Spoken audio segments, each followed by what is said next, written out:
If you enjoyed playing the Ranger in Anthem's VIP demo, there's a chance you didn't enjoy playing the Colossus, and that's not a bad thing. The 4 character classes in this game are unique, and each one is filled with its own abilities and playstyles surrounding them.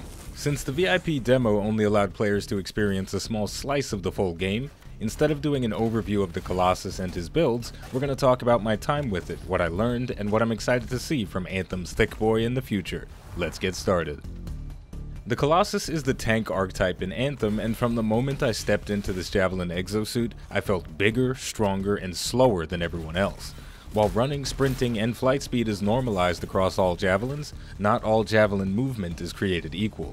The Colossus cannot dodge, and his jumps feel more akin to a whale breaching out of the ocean than a nimble acrobat. However, despite feeling so slow and clunky, the more time I spent with the Colossus, the more I realized how satisfying it can be to throw its massive frame at enemies. The biggest difference between the thick boy and the rest of the game's cast is how it defends itself, and that unique form of defense informs the Javelin's playstyle. Instead of using a recharging energy shield, it manually deploys a physical shield to cover its front.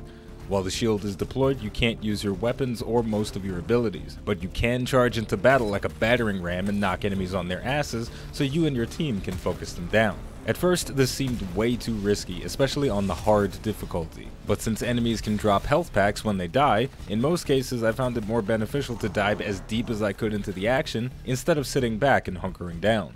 And then we have the weapons and abilities. The Colossus has a flamethrower, which you'll see me using a lot of in this gameplay, a shoulder-mounted mortar, and a big-ass autocannon for a unique primary weapon. There's a lot more in his arsenal that I haven't tried, but dishing out massive area damage from mid to close range is clearly this Javelin's specialty.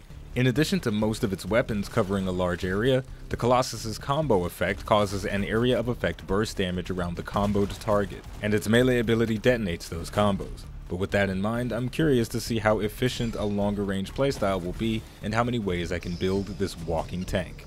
Just like with the Ranger, after getting a taste of the Colossus, I'm hungry for more, and I want to see just how far I can push all the aspects of this character. How much damage can it sustain? How much damage can it dish out? Even though aggressive play is clearly what this Javelin is designed for, will a more defensive long-range approach work?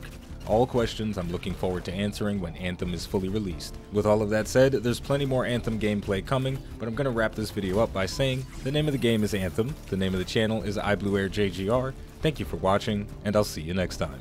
Enjoy the rest of the gameplay.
fragments left.